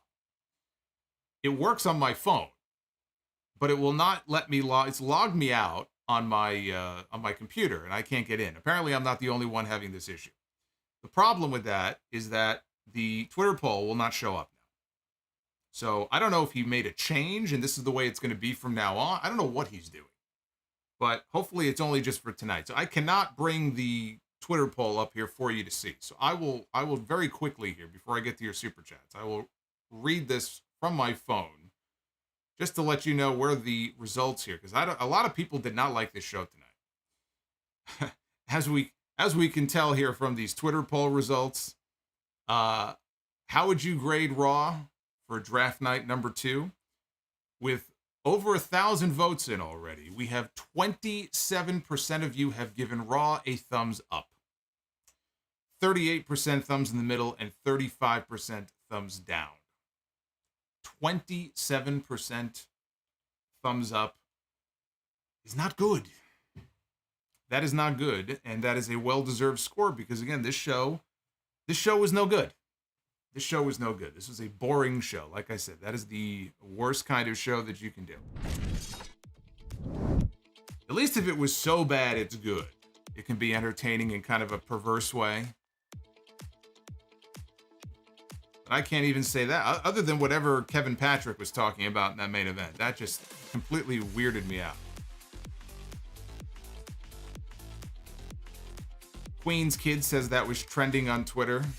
Was it the issues with Twitter? Like I said, as long as I know I'm not the only one, that would drive me nuts. If it was only happening to me, that would drive me nuts. Hopefully they get that fixed. All right. What did you guys think? Let's take a look here. We got Toxic Masculinity. A $5 super chat. WWE needs to move on from Sami Zayn, Kevin Owens against the Usos. Unfortunately, Street Profits are the only credible team right now. Ross Lawman. Do you think Chavo going off on Ray to take the eyes off the Vicky stuff with their daughter? Timing seems coincidental to me, but probably overthinking. I mean, we're not talking about the government here. You're not overthrowing it. No, I just think Chavo, I think he's trying to get attention on himself. I think he said something very stupid that he probably believes, and he got a lot of shit for it. He got a lot of backlash for it, and hopefully he realized how petty and stupid he was coming off. Attacking Ray in that way, and then pretending it was all a work, and because then it just made it seem like he was just using his nieces and their hardships, their recent hardships, to do some sort of stupid angle. Oh, I was just being a heel. Like, either way, he comes out of this looking terrible. So no, I don't think that he was trying to deflect. If anything, he dragged them into it unnecessarily. Dick the Cock Johnson. Solo ends up as one of the SmackDown guys that is in the title tournament. He wins. He lays down for Roman shortly thereafter, so Roman has all 3 belts. Oh, there you go. See? I told you. Roman can use the bloodline to get that 3rd championship. Don't think that can't happen. Shin Super Kick Akuma. A dono for the Solo. Thank you, sir. Thank you, Shin. How close are we to 450? I have not checked on the likes. I'm not sure where we are. Thomas Kalella with the $10 super chat. So I was watching old WWF videos from 87 and 88. Everybody talks about the evil twin ref and Nick Patrick as the heel referee. Nobody ever talks about Dangerous Danny Davis. Is he underrated or overrated? I don't think he's either or. I think he was fine in that role. I remember Dangerous Danny Davis. Danny Davis was part of the 6-man tag at WrestleMania 3. He was teamed up with the Hart Foundation against Tito Santana and the British Bulldogs. I don't think Danny Davis is overrated or underrated. I think he's rated just where he deserves to be. Jay Baker, RVD with a quick nod to the upside down car. I did see that. Downbed says Monday Night Mid. The tall one, 93, with $5 super chat. Hey, Prime Time. There's Prime Time. Prime Time's in the chat. The tall one says, I would love to see the people in the Raw room that actively drafted Rick Boogs and not Johnny Gargano. Even in kayfabe, it does not make sense. Sure it does. He's got big muscles, and Johnny doesn't. That's why he was drafted. You can actually make sense out of that one. I'm trying to make sense out of Shotzi over Bronson Reed. EJ Slem, clearing up what I said on the Friday stream about Mike Adamle. I was quoting a line CM Punk said to Josh Matthews on commentary in 2010 as a joke. I don't remember that line at all. So thank you for clarifying. I don't remember that line. I'm sure I heard it at the time, but I did not know that. Rooster Loving Man with the $4.99. 4 NXT call-ups during Raw Talk included Grayson Waller. Why not announce those on Raw? I don't think I need to know where Shotzi and Rick Boogs were headed. Well, you do, because they're already on the main roster. They're main roster talents. So you want to announce where they're going, but I agree. I mean, you should make all of the announcements on television, but they want to save some for Peacock and get people to tune in to see the supplemental picks. Uffman Entertainment, as game-changing as going from Atari 2600 to Atari 5600. I had both. Yeah, there wasn't much of a difference there. Luther Angel, I did not watch Raw. I caught up with Barry instead. How is Barry? I've never watched the show before. I am watching Yellow Jackets, though. I'm very impressed by that show. And you'll be happy to know I finally saw Scream 6 last night. Elijah with the $49.99 bomb. What's up, Solo? I let myself get excited, and I made the monumental mistake of giving WWE the benefit of the doubt. See, never do that. Never do that. When you do that, you get burned. Expecting huge surprises in Braun or Grayson Waller to be called up, which he later was. Love the show as always. Hey, Elijah, I appreciate the love, man. Thank you very much. I don't think Elijah will be making that mistake again. Hey, Barry says, I'm doing okay. Thanks for asking. You're welcome, Barry. Barry MK in the chat. Arizona Rich, thank you so much for your shows. Lots of traveling, including long nights to Mexico. I download your episodes, and they really help pass the time. Very cool. I hear from a lot of people, even like truck drivers and Uber drivers who, you know, they need to pass the time. They need something to listen to, and they listen to the podcast in their car. So that is very cool. Yes, Wrestle. I agree. Yellow Jackets is awesome. Actually, what's funny about that? One of the lead characters in Yellow Jackets, she actually was in one of the episodes of The Last of Us. She was forgot her name in the episode. She was one of the villains. I think it was episode 5. I knew her from The Shield, which is, you know, one of my all-time favorite shows. One of the creepier episodes of The Shield. She was in that episode. It was like a husband and wife, like this demented husband and wife couple. And that show, I mean, that episode of The Shield, my God, we're probably going back almost 20 years now. So when I saw her in The Last of Us, and then I saw her in Yellow Jackets, I said, I don't even know the woman's name, but she's very good. I knew her from that show. Kiddo Hudson with the $10 says, what is Gucci Solomonster? I know you're friends with JD, but I have been listening to different views on Cody. The two of us have different views on Cody. Have you ever had a disagreement with him on booking? Yeah, of course. I mean, we don't share the same views on every single thing. You know, we have conversations at the House of Glory show sometimes, man, that, you know, it'd be funny if those ever ended up on stream. That would be funny. But no, I mean, look, you're never going to agree 100% of the time. That would be fucking boring. But yes, on the Cody stuff, we have very, very different views on that. We have very different positions on the Cody situation. Rodimus Prime, just like the show tonight, this draft was mid. That said, happy Monday, Solo. Well, it's now Tuesday, but Rodimus, thank you. When Rodimus sent that super chat, though, it was still Monday. Azen with the $13 super chat. Now that Cody, Sammy, Drew, and Seth all to Raw, I have a feeling Jay is the SummerSlam match for Roman.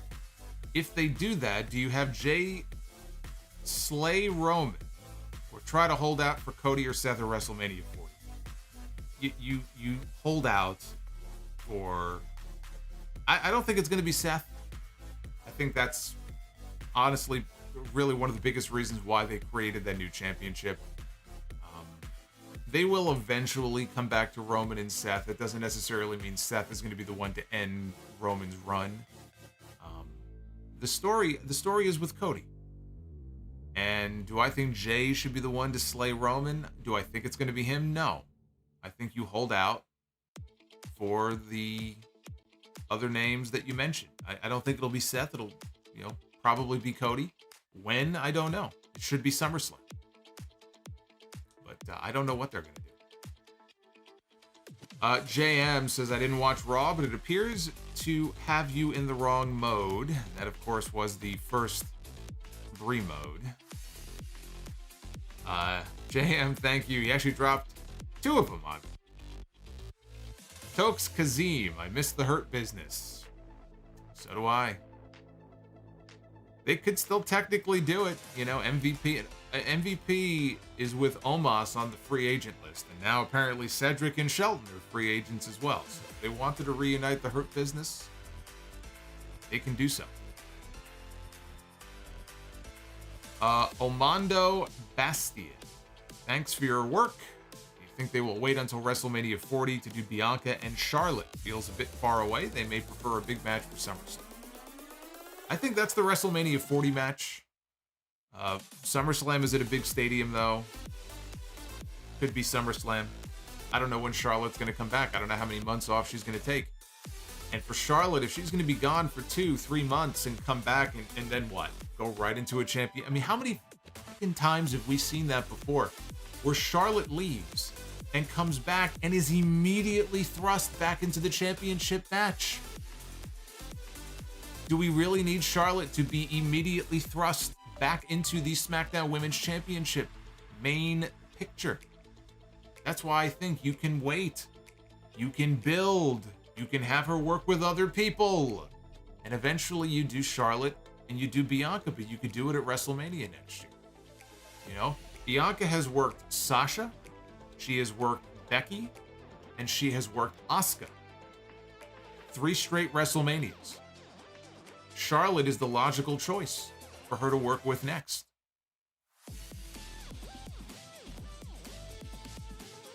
Primetime.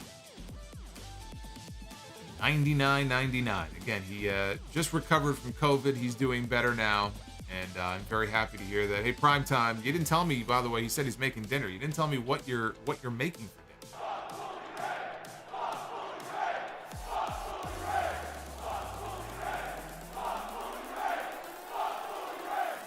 Is that my boy Silver Tower? Indeed it is.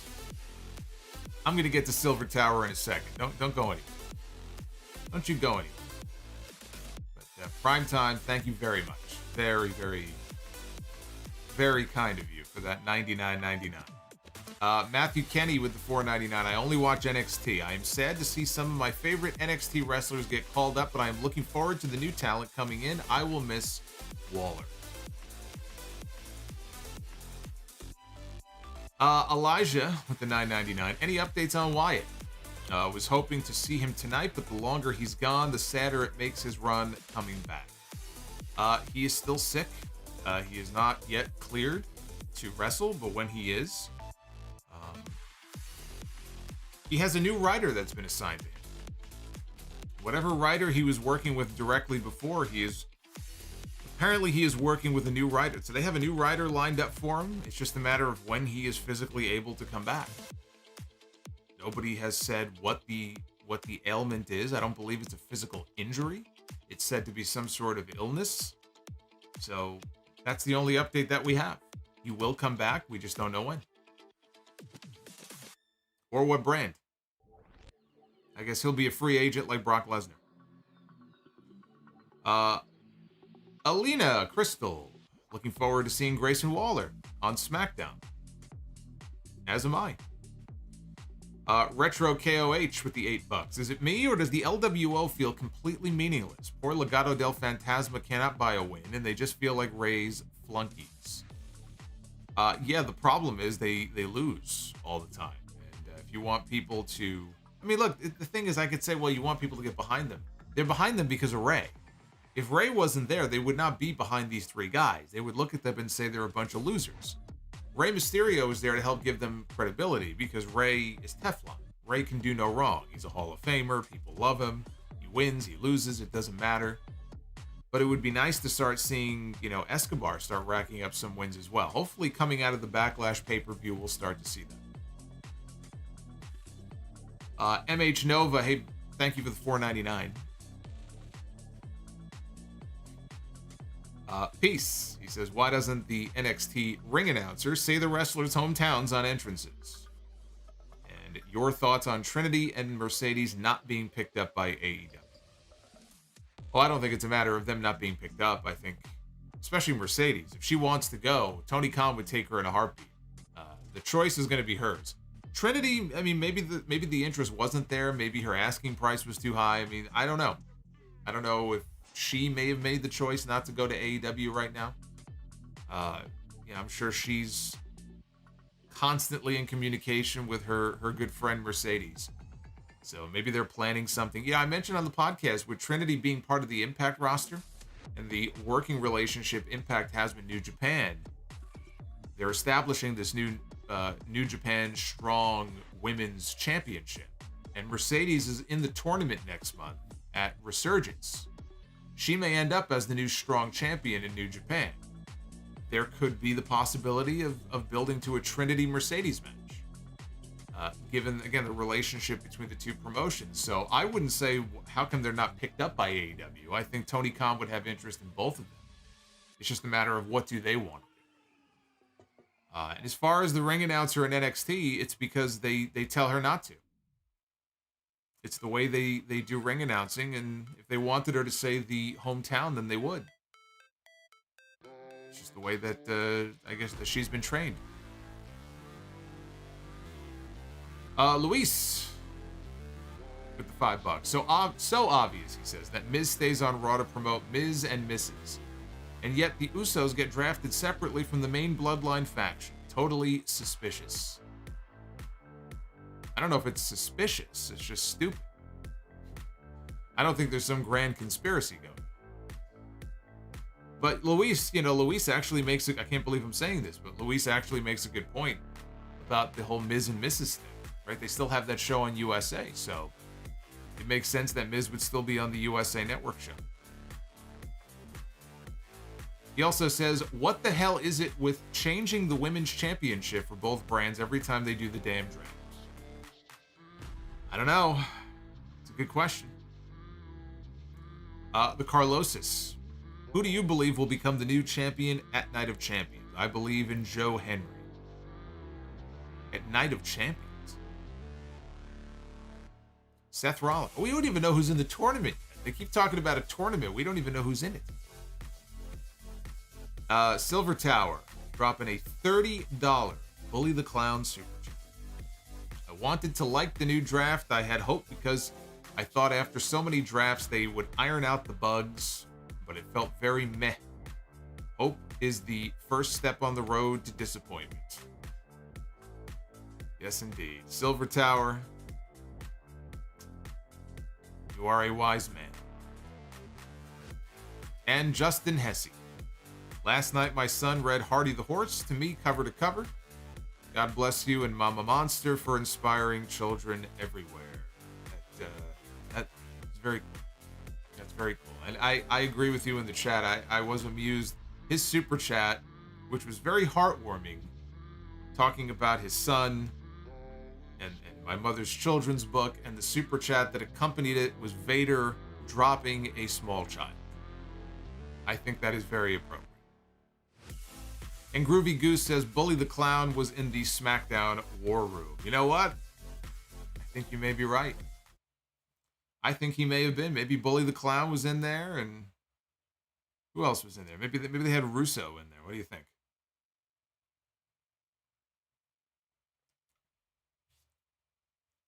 Bully the Clown and Strowman the Clown.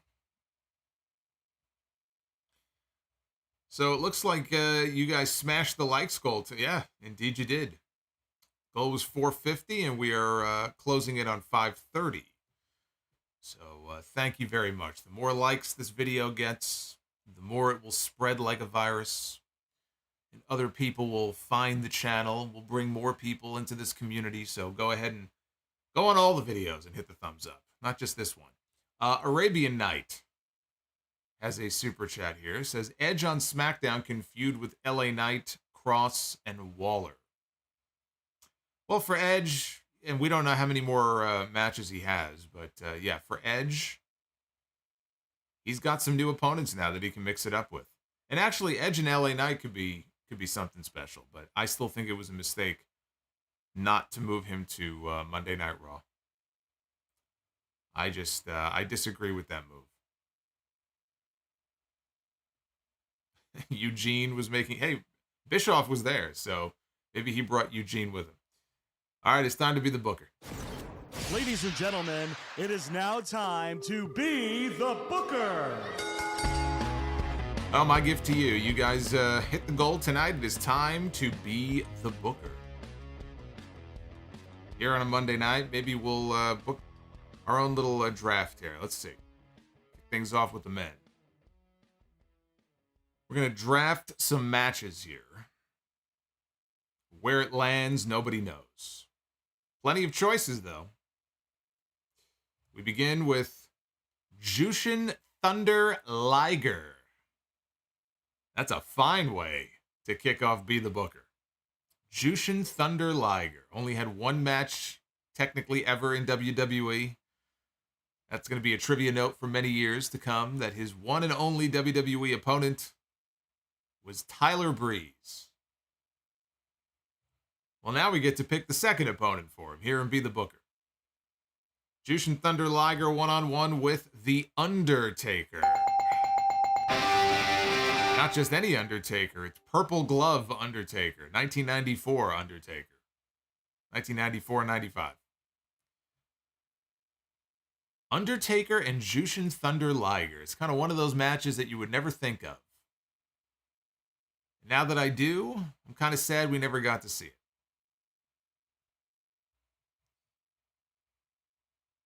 Over on the ladies' side, take this thing for a spin here. Plenty of faces. Where will it land? We'll begin with Kairi Sane, one of the greatest elbow drops that you will ever see. Such a tiny woman coming off the top with such force. It's going to wreck her hip, but it's a great elbow drop. Kairi Sane, the former IWGP Women's Champion, NXT Women's Champion, WWE Tag Team Champion. She's very accomplished. Kairi going to go one-on-one with Shayna Baszler. That was a match in NXT, wasn't it? Wasn't that? I'm pretty sure they mixed it up in NXT. Kairi and Shayna. 2 for 2. I'm going to call her that from now on, by the way.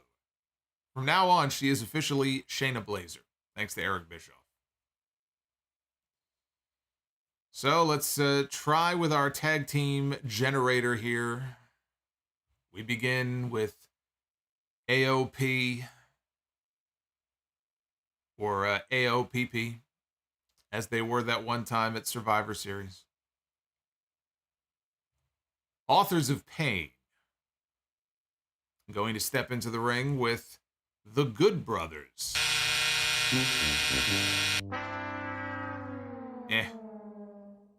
Not for me.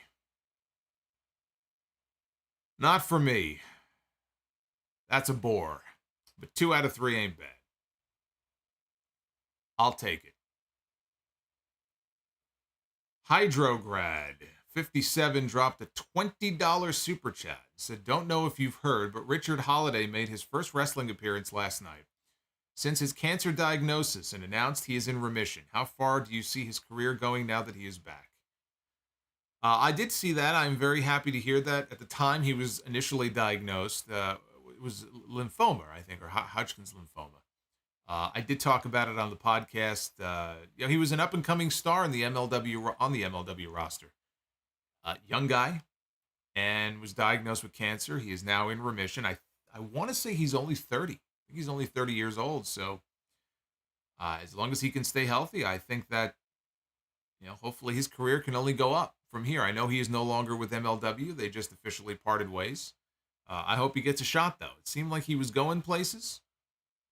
I know he's very friendly with MJF. I think they worked together, in fact, when MJF was in MLW. So maybe he can give him, help get him a look maybe in AEW.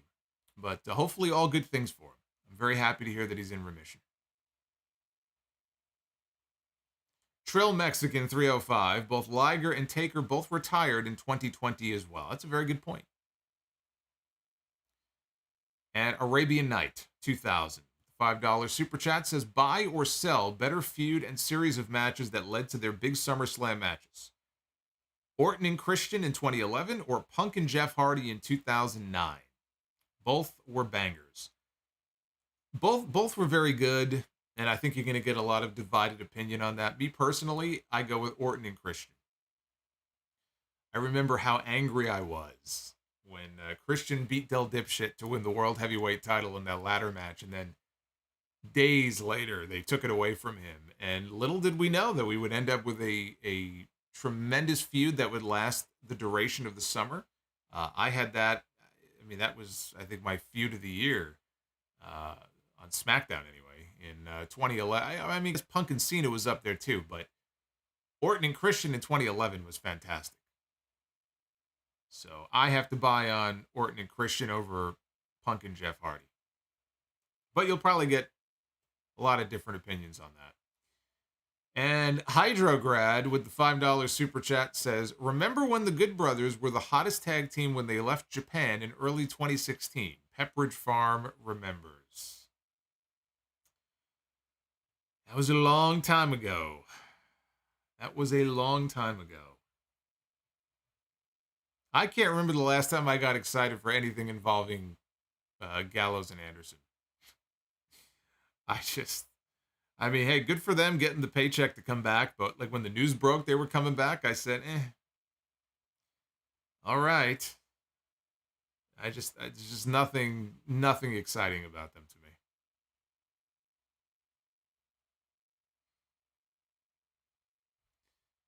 Kevin says 2011 is an underrated year in WWE. That would have been WrestleMania. Well, not a great WrestleMania that year. But there was definitely some good shit in 2011.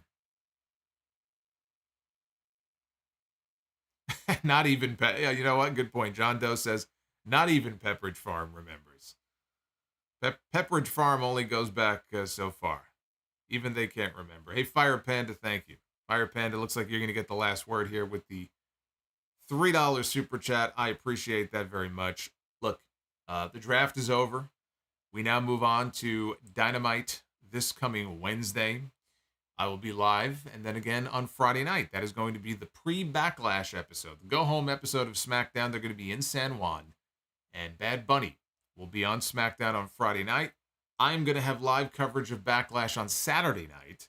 So you're technically getting 2 podcasts this weekend, because then you'll have episode 807 on Sunday. So we got a very busy week. I'm hoping to record the next Sound Off Gamer. That'll be episode 5. I'm going to try to get that done tomorrow. So a lot of content coming to the channel. Again, if you want to become a member, memberships are always open. Hit the join button down below. It won't automatically join you or charge you. It'll tell you what the tiers are. And you can choose to join if you wish. And, of course, you can always like the video and subscribe. That's the easiest and quickest way to support. I'm going to head on out of here. I hope you go back and check out episode 806 of the podcast. Covered a lot of stuff, a lot of ground covered on the show yesterday. So if you missed it, go check it out. Lady Fire Panda, again, thank you for the second $3 super chat. Thunder Force 2000 says, if Triple H had taken over creative sooner, do you think the Undisputed Era would still be in WWE today? I do. I think Adam Cole would still be in WWE right now. He would already be on the main roster.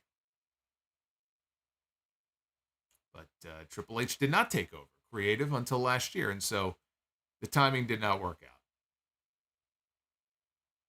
So be well. Stay safe. Thank you for choosing me for your draft coverage. I very much appreciate it. And Silver Tower, thank you for the final super chat. I'll see you guys on Wednesday night. Take care.